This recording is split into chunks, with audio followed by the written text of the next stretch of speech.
Hello everyone, welcome to Cadet Outreach Conference 2026 Industry Insight Series. As a part of our Cadet Outreach Conference, we continue our interview series by engaging with highly experienced maritime professionals who have shaped the global shipping and offshore industries. Through these conversations, we aim to expose our cadets to real world career journeys, industry expectations, and leadership lessons gained through long time service at the sea and shore.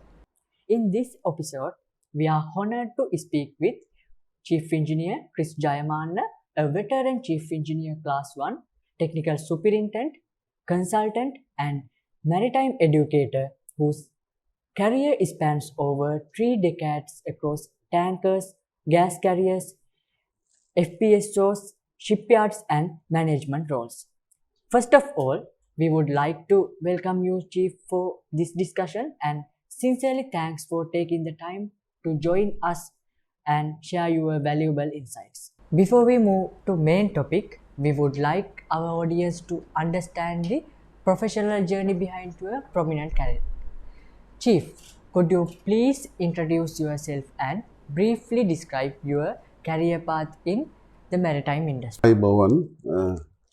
Thank you for inviting me for this Cadet Outreach Conference 2026 for this type of interview.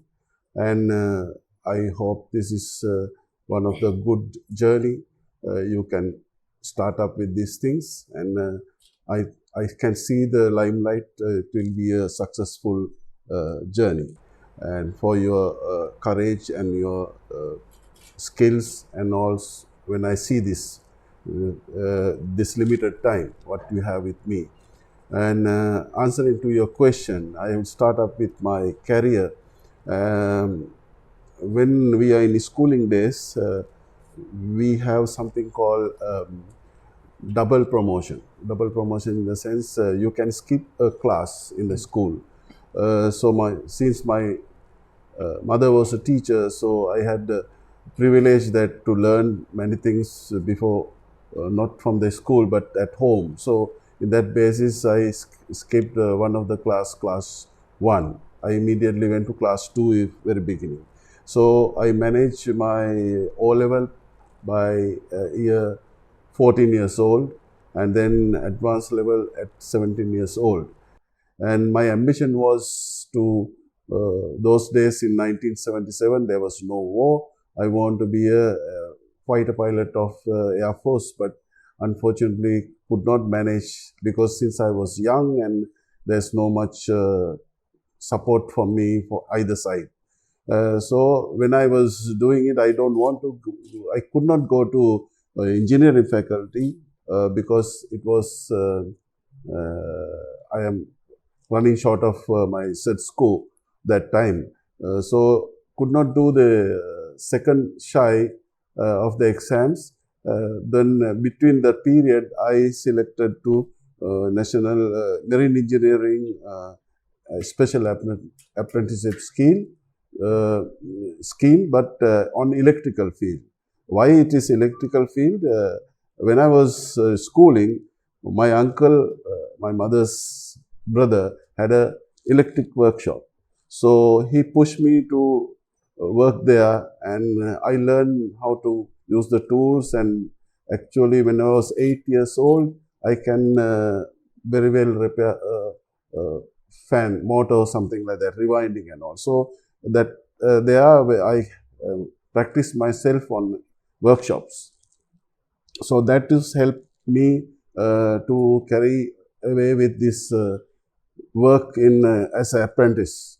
So, but for this is a good point for the new generation because we did not waste time. So you can see I completed my class advanced level in 17 years old. Then 19 years old, then I become engineer cadet, engineering apprentices.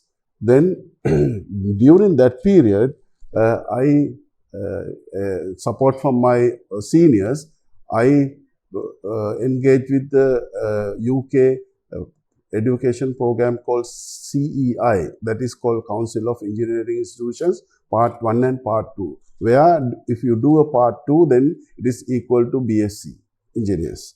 So, but it was a very difficult task. So anyway, I perform and I taken up to the class part 1 did, but part 2 I could not complete because that is the time I want to find a job. So then I joined Lanka Kalyani in the shipping corporation as a junior electrical engineer, they call it, but it's an electrical officer's job. So that was my first appointment. That time also salary was nearly something about 2,200 rupees. So that is about $200 or plus. But that where I learned a lot. What I want to say is now, those days we had opportunity to see and work on as a practical things about 4 years plus. For me, additionally I learned academics. So that was the mixture of my career where I can step on and had a successful career on board the ship, because I am good with my tools as well as my knowledge was good with that area. But later I found with our nearly 5 years I was in the shipping corporation as an electrical engineer. And that time, not only electrical engineer's responsibility, I was doing watchkeeping. That means as a class watchkeeping engineer also. Then because you have to have a watchkeeping certificate if you are coming up with the exams of the COCs. So that was my initial ones. So then after that, 1989, there was a problems of the country, insurgency, you know, maybe very difficult time for us to even going around on the ships or in the road. University students have problems because that's an insurgency. So that time they selected me to go to Italy for a scholarship for 3 years. But I could not go because government stopped all the scholarships. Then lucky for me, I selected to a company called, that time it was Barber Canadian Pacific, but it was, now it is called Will Williamson's Norway. So they selected me as an electrical officer by accident. Accident in the sense in urgent basis. For temporary, but later on they like my work or my performance, then I continue with them. So since then I was with the WSM, we call it, but then they outsource for different companies, something called there's a called Barber Canadian Pacific, and then I was there with them as of now. So that was my career. In between this period, I did separate roles as a superintendent and project manager and working on FESO and new buildings and all these things. I hope that is enough for you. Thank you, sir. Sir, you have served in almost every engineering rank, from electrical engineer to chief engineer on various vessel types. In your opinion, how did developing through different engineering ranks shape your technical skills and leadership approach? Well, now I had the advantage being the electrical and switch into mechanical. Then I knew both sides, because nowadays mechanical and electrical are mixed up. Something called every machinery have a electrical plus mechanical things. So you cannot separate this is mechanical, this is electrical. But the thing is, if you do only mechanical, they have a fear when any wires going in or some electronic circuits is there. So you have a fear, and if you don't know what it is. So I feel that if you nowadays as a modern engineer, you must know everything on this one. So that is a good thing. I want to focus on your career and propose to learn more on automation as well as mechanical things. Thank you, sir. Sir, you almost serving as chief engineer on tankers, LPG carriers, and offshore projects. Comes with significant responsibilities. So, what were the most critical responsibilities and challenges you faced as a chief engineer on board? But the thing is, if you do only mechanical, they have a fear when any wires going in or some electronic circuits is there. So you have a fear, and if you don't know what it is. So I feel that if you nowadays as a modern engineer, you must know everything on this one. So that is a good thing. I want to focus on your career and propose to learn more on automation as well as mechanical things. Thank you, sir. So, what were the most critical responsibilities and challenges you faced as a chief engineer on board? Actually, I can say proudly that I did not ask any promotion in my company, but I achieved the promotions only the tool I use perform well. Whatever the job you do, whatever the job you are given, you do it excellence. Then you don't have to request, I want to get promoted and this and that, because they know all the company, if you perform well, immediately it come to you. In fact, I was promoted as a chief engineer when I was in the ground, not only on the ship, because I was in a training center, they promoted me. Likewise, after promoting, they put me immediately on a new building. So that was for your answer to your question, the responsibility very much we're having.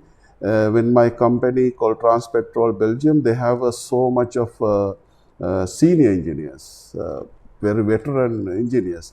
But owner wanted me to go there to the new building. So there was some big surprise was there. But then they called me and said, my fleet manager, they called me in Norway. They said, Chris, you are selected because we keep very much faith on you job, because you know electrical and mechanical together. So, and I work on the shipyard also. So then after that motivation, I taken into hardly. So I did the job very well. So then we have completed nearly 6 ships. Out of 6 ships, I did 2 ships.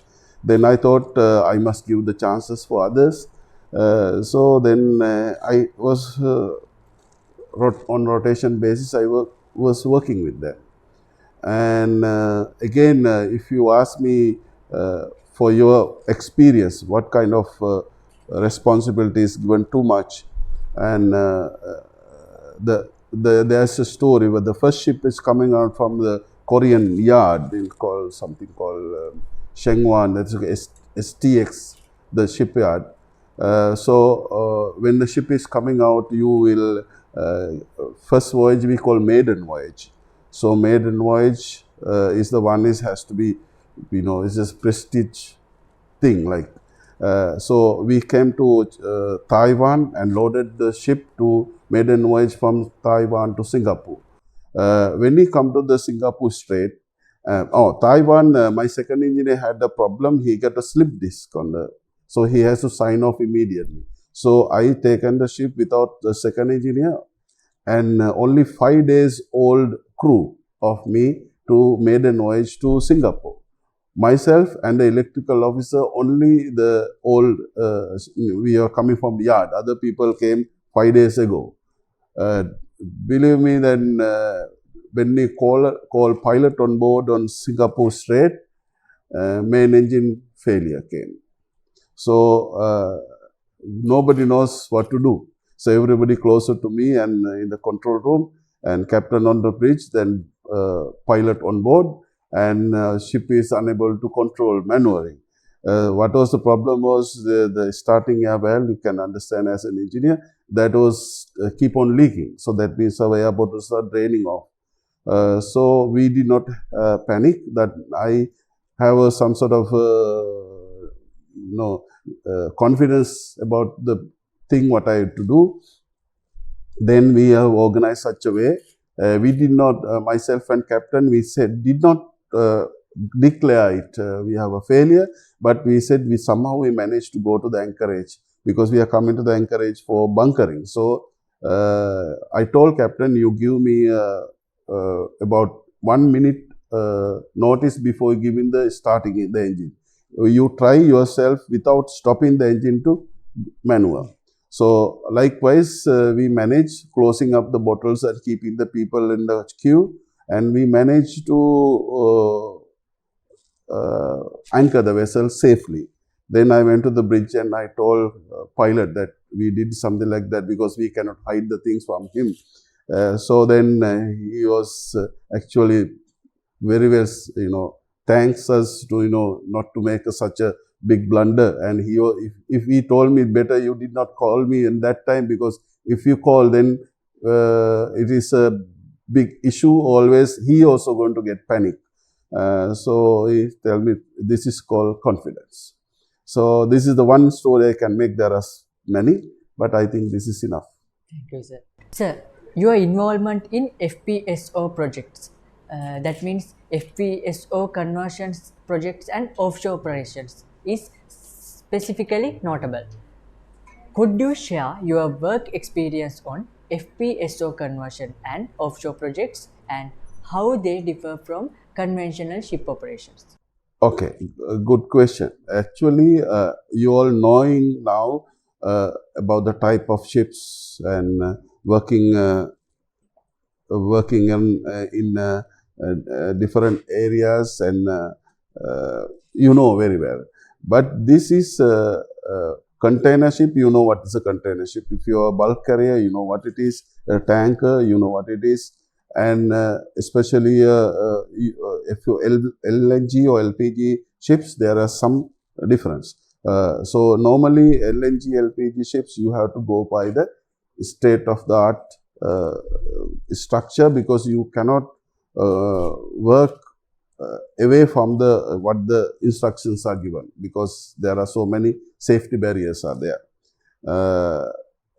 I did not work on passenger ships, that's all, but other than that I have been with everywhere. Thank you very much, sir, for joining us today and sharing your valuable insights with us.